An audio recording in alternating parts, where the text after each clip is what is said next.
nous nous rendîmes au cœur même du vaisseau, dans la chambre de chauffe.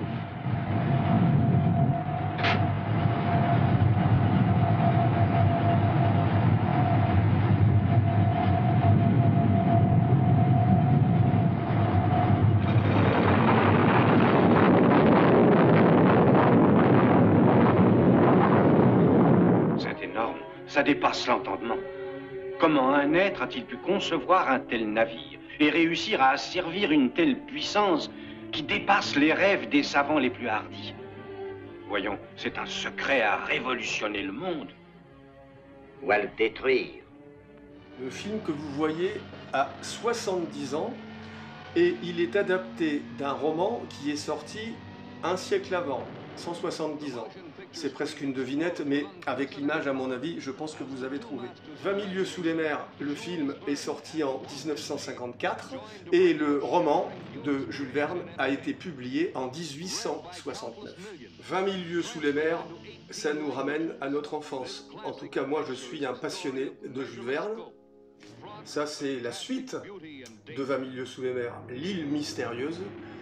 Qui n'a jamais vu 20 000 lieues sous les mers? Si vous ne l'avez pas vu, c'est important que je vous fasse cette vidéo. 20 000 lieues sous les mers, ce n'est pas uniquement un film pour enfants. Il y a deux lectures que l'on peut faire dans les œuvres de Jules Verne. Et le capitaine Nemo, qui est le héros de 20 000 lieues sous les mers avec son Nautilus, est un personnage quasiment mythologique. C'est l'homme qui fuit la civilisation et qui a découvert d'ailleurs le moyen de l'anéantir, puisque en 1869, quand Jules Verne écrit 20 000 lieues sous les mers, son Nautilus, son sous-marin, est propulsé par la puissance nucléaire. Mobilis in mobile, c'est la devise du capitaine Nemo, mobile dans l'élément mobile. Jules Verne prophétise un siècle avant la création de l'énergie atomique. Le capitaine Nemo est quelqu'un qui fuit la société des hommes. Malheureusement, la société des hommes va le rejoindre, malgré lui. Et il va trouver sur sa route un scientifique, mais je ne vous en dis pas plus. Il faut lire le livre ou voir le film. Revenons à nos moutons. 20 000 lieues sous les mers. C'est Richard Fleischer qui réalise ce film. C'est une production Disney. Disney, une grande major américaine qui choisit ses réalisateurs, et elle choisit Richard Fleischer, qui n'est autre que le fils de Max Fleischer.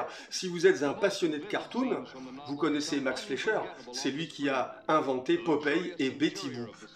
Inutile de vous dire, il a fallu l'autorisation de son père pour que Richard Fleischer puisse tourner pour les productions Disney. Richard Fleischer, c'est un réalisateur qui a toujours été attiré par la science-fiction, l'imaginaire. Il réalisera plus tard d'autres grands films, dont Le Monde Fantastique et le classique de la science-fiction, Soleil Vert.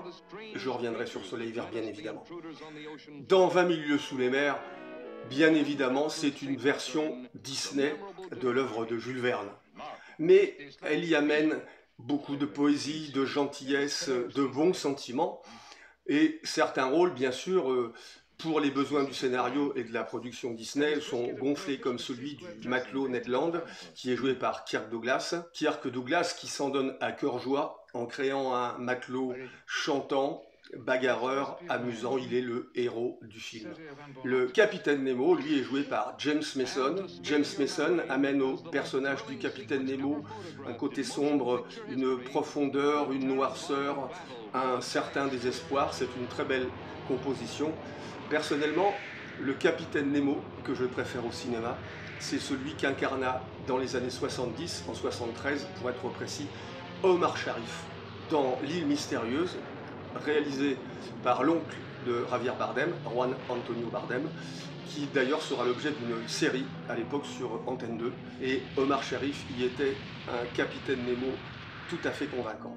Dans ce 20 000 lieues sous les mers, on retrouve aussi Peter Lorre.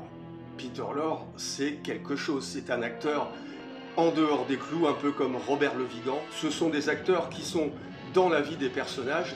Peter Lorre, c'est M le Maudit, le héros du film de Fritz Lang. J'y reviendrai aussi, ça fait beaucoup de choses. Voilà, si vous n'avez pas vu 20 000 lieues sous les mers, regardez cette version de Disney qui a gardé quand même beaucoup de charme, de fraîcheur. Si vous avez gardé votre âme d'enfant, vous passerez un peu plus d'1 heure et demie à voir des images sublimes qui étaient filmées en cinémascope. Le cinémascope, à l'époque, n'a que quelques années d'existence et c'était une technique que peu de réalisateurs arrivaient à maîtriser. Voilà, j'espère que je vous ai donné envie de voir ou de revoir ce 20 000 lieues sous les mers, Richard Fleischer, 1954. À mesure que je l'étudiais, je prenais conscience que cet homme étrange était habité par des forces gigantesques.